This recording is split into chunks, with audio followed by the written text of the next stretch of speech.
Okay, we did just get this smart bike wheel installed here, but I wanted to give you a quick tip if your front fork is a little narrower. Now this one came in right at 100 millimeters. Actually, it was a little, it was a little high, but that was good. Okay, so we have our thin washer here. We have our fork. We have our notched washer that keeps the axle from rotating. Everything looks good on this side. Now it also looks good on this side, I should point out. This is the standard arrangement. But what we can do, if your forks are a little narrower, you see the notched washer is on the inside here, right? On the opposite side, the side with the emblem, it's on the outside.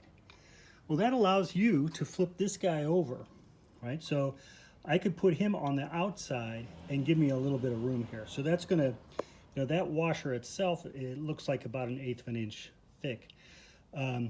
Now that would give you plenty more room to play with here. Now the other thing you can do is not just remove this washer, but use some of the washers we ship in the kit. So maybe one washer in here would give you enough room, maybe two.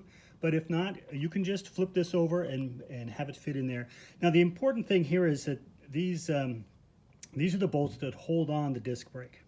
So in this case, we don't want the fork to be so close to the wheel that it hits these guys, right?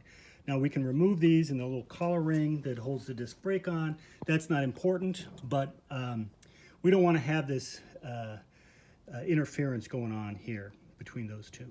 So recommend you put some washers in here. If you flip this one over, don't just run it directly against this other one. You'll have a little issue here with it hitting these bolts. The bolts can be removed. Don't recommend that. Let's try to keep it the way it is and have a couple washers in there. Now, if we went ahead and we did go tight against this, what we're going to find is the wheel itself is going to be not centered, right? It's not going to be centered within the fork down below, right? And that's going to cause you some tracking problems on the bike. It's going to kind of pull to one side or the other. So we don't want to do that. So we don't want to make it so that the wheel is way off on one side versus the other. But you have a little bit of room here is what I'm trying to say.